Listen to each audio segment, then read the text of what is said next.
Student, hope you will be fine. Today we will study about passing structure variable to a function.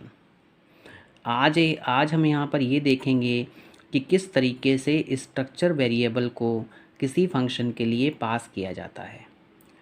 हमने अभी तक देखा कि जो भी हमारे मेंबर्स हैं स्ट्रक्चर में, जो भी हम मेंबर्स डिफ़ाइन कर रहे हैं उनको हम पास कर सकते हैं। अगर आप चाहें सारे के सारे मेंबर्स को एक साथ में अगर आप पास करना चाहते हैं तो आपको ये बताया गया है कि जो हमारा स्ट्रक्चर वेरिएबल होता है वो सारे के सारे मेंबर्स को इनकॉर्पोरेट करता है। इट मीन्स हम स्ट्रक्चर वेरिएबल को भी किसी फंक्शन को पास कर सकते हैं, बट हमें वहाँ पर एक बात का ध्यान रखना होगा कि देखिए जो स्ट्रक्चर वेरिएबल है उसका टाइप क्या है। और तो आपने देखा कि हमने रोल नंबर क्रिएट किया, हमने मार्क्स क्रिएट किया, तो वहाँ पे अगर हम उसके टाइप की बात करें तो रोल नंबर इंटीजर में है और आपका मार्क्स हम फ्लोट में ले सकते हैं, इंटीजर में ले सकते हैं, नेम आपका कैरेक्टर की फॉर्म में होता है, कैरेक्टर एरे है। बट स्ट्रक्चर वेरिएबल का टाइप क्या है? तो ये जो स्ट्रक्चर वेरिएबल होता है उसका टाइप स्ट्रक्ट होता है। तो इट मीन्स कि स्ट्रक्चर वेरिएबल स्ट्रक्चर से रिलेटेड होता है, इसलिए उसका टाइप भी क्या है? स्ट्रक्ट है। Student, we can also pass structure variable to a function if a structure contain 2 or 3 members, then we can easily pass them to a function, but when we have a large number of members, in such cases we can pass structure variable itself। जैसा कि आपको बताया गया कि अगर structure के पास में 2 member हैं, 3 मेंबर हैं, आप उनको आसानी से किसी फंक्शन में पास कर सकते हो। बट अगर आपके पास में स्ट्रक्चर्स में मेंबर्स बहुत ज़्यादा हैं, फॉर एग्ज़ाम्पल 10 मेंबर्स हैं, 20 मेंबर्स हैं, तो वहाँ पर फंक्शन में पास करना, देखिए पास हम कर सकते हैं लेकिन वहाँ पे हमें फॉर्मल आर्गूमेंट ज़्यादा बनाने पड़ेंगे, फिर उसकी कॉलिंग में हमें बहुत सारी दिक्कतें आएंगी। तो ऐसा ना करके सिंपल से एक स्ट्रक्चर वेरिएबल हम लोग पास कर दी थी। जैसे हम इस फंक्शन की बात स्ट्रक्चर की बात करें, यहाँ पे हमारे पास में केवल 3 मेंबर हैं। अगर यहीं पे हम 10 मेंबर्स कर दें तो हमें यहाँ पे जो भी फंक्शन है जिसमें इसका यूज़ करेंगे वहाँ पर भी हमें 10 मेंबर्स यहाँ पे शो करने होंगे, फॉर्मल आर्गूमेंट शो करने होंगे जो कि इसको रिसीव कर सकें। तो it is quite a very difficult task.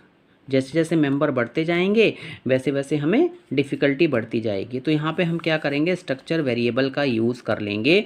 जो भी स्ट्रक्चर वेरिएबल करेंगे, जो भी हमने स्ट्रक्चर वेरिएबल क्रिएट किया है इसमें stu नेम का, हम उसको ही पास कर देंगे, क्योंकि जो हमारा स्ट्रक्चर वेरिएबल होता है वो अपने आप में स्ट्रक्चर के सारे मेंबर्स को कंटेन करता है।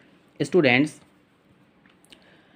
हमारे पास में स्टूडेंट नेम का स्ट्रक्चर है जिसमें हमारे पास पे नेम है, रोल नंबर है, मार्क्स है, यहाँ पे हमने फ़ाइल को इंक्लूड किया। इसके बाद में देखिए हमने प्रिंट स्ट्रक्ट नेम का फंक्शन बनाया जिसमें कि हमने स्ट्रक्चर वेरिएबल को पास किया है। ये क्या है? हमारा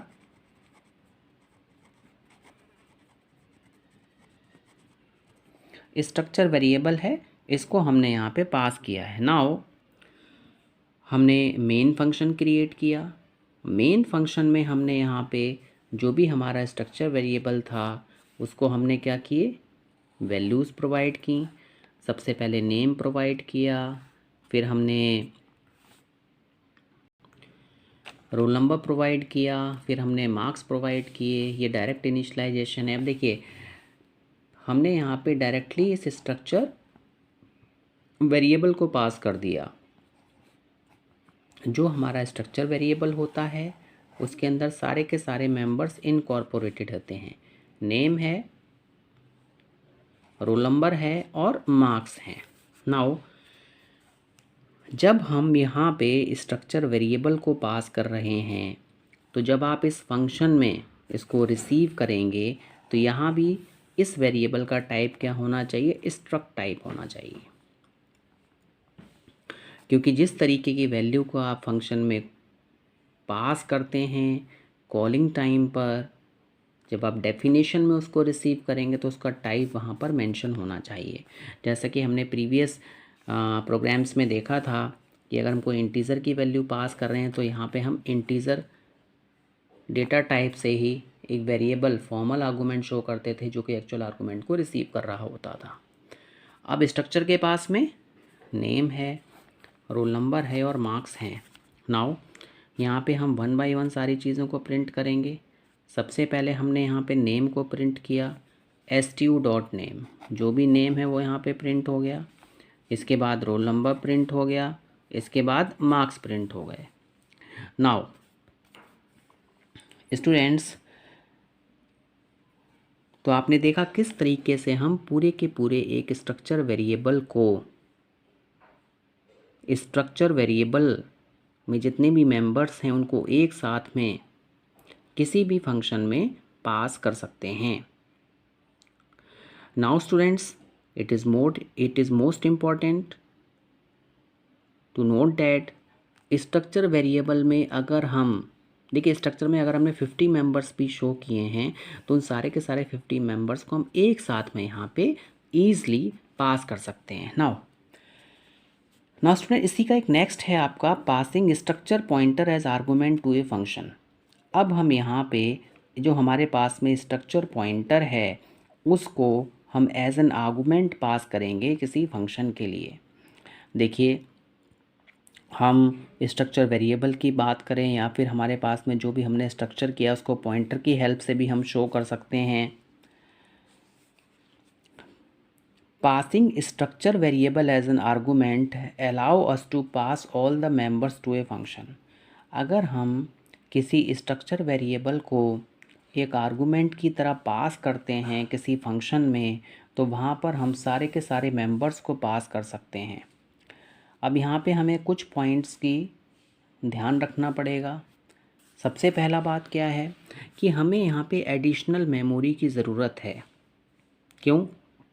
क्योंकि स्ट्रक्चर वेरिएबल जो होता है वो ही डिसाइड करता है कि कितनी मेमोरी स्ट्रक्चर को मिलेगी। जब तक हम स्ट्रक्चर वेरिएबल नहीं बनाएंगे तब तक स्ट्रक्चर के मेंबर्स के लिए मेमोरी नहीं मिलती है। और suppose if a structure is large, अगर हमारे पास में एक स्ट्रक्चर है जो कि बहुत लार्ज है and you are passing structure variables frequently, और वहाँ पे हम स्ट्रक्चर वेरिएबल को बहुत जल्दी पास कर रहे हैं, then it can take quite a lot of time. तो यहाँ पे एक तो समय भी ज़्यादा लगेगा और दूसरा हमारा जैसे जैसे समय ज़्यादा लगेगा आउटपुट को कैलकुलेट करने में ज़्यादा टाइम लगेगा, प्रोग्राम हमारा उतना ही इनएफिशिएंट होता जाएगा। एक तो यहाँ पे एडिशनल मेमोरी की रिक्वायरमेंट है, दूसरा यहाँ पे प्रोग्राम इनएफिशिएंट हो रहा है। तो अगर हम यहाँ पे पॉइंटर्स बना दें तो पॉइंटर्स जो होते हैं वो एडिशनल मेमोरी नहीं लेते हैं, वो केवल उस मेमोरी लोकेशन को पॉइंट आउट करते हैं जहाँ पर उन वेरिएबल्स को रखा जाता है। तो स्टूडेंट, सबसे पहले हमने यहाँ पे क्या किया, एक फ़ाइल को इंक्लूड किया। इसके बाद हमने स्ट्रक्चर बनाया जिसमें हमारे पास में कितने मेंबर्स हैं। यहाँ पर हमारे पास में 4 मेंबर्स हैं। इन 4 मेंबर्स में सबसे पहले हमारे पास में नेम है, फिर एज है, फिर डेट ऑफ ज्वाइनिंग है और फिर उसके बाद में क्या है, डेजिग्नेशन है। नाउ स्टूडेंट्स, अब यहाँ पर हम एक फंक्शन को डिक्लेयर कर रहे हैं।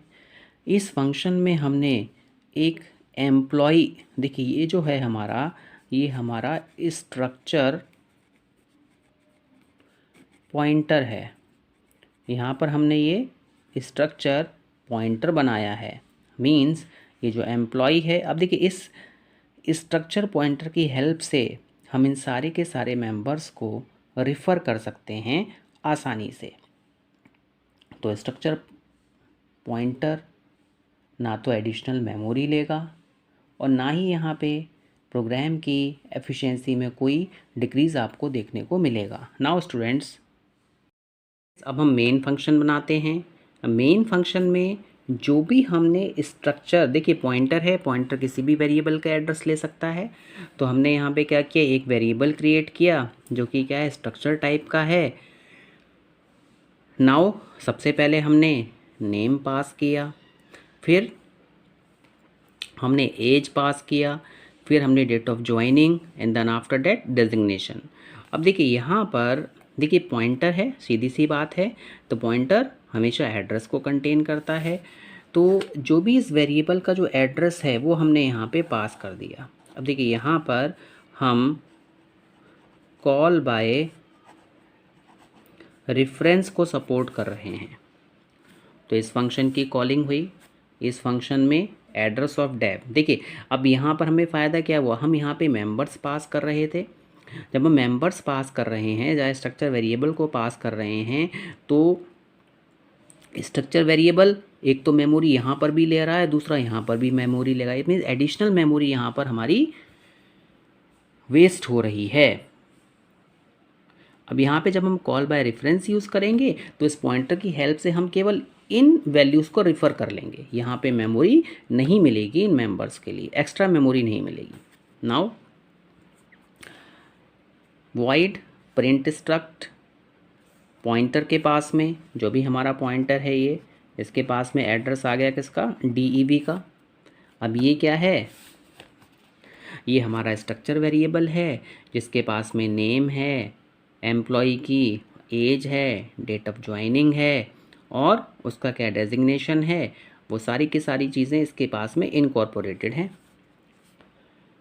तो सबसे पहले हम यहाँ पे नेम प्रिंट कर रहे हैं, %s PTR नेम।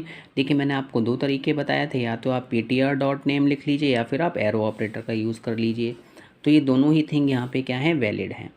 तो इसके बाद एज को प्रिंट करना है, PTR arrow age, date of joining आपकी स्ट्रिंग की फॉर्म में है तो मैंने %s यूज़ कर लिया, डेट ऑफ ज्वाइनिंग प्रिंट हो गया। एज प्रिंट करनी है, सॉरी यहाँ पे आपको क्या करना था, डेजिग्नेशन प्रिंट करना है,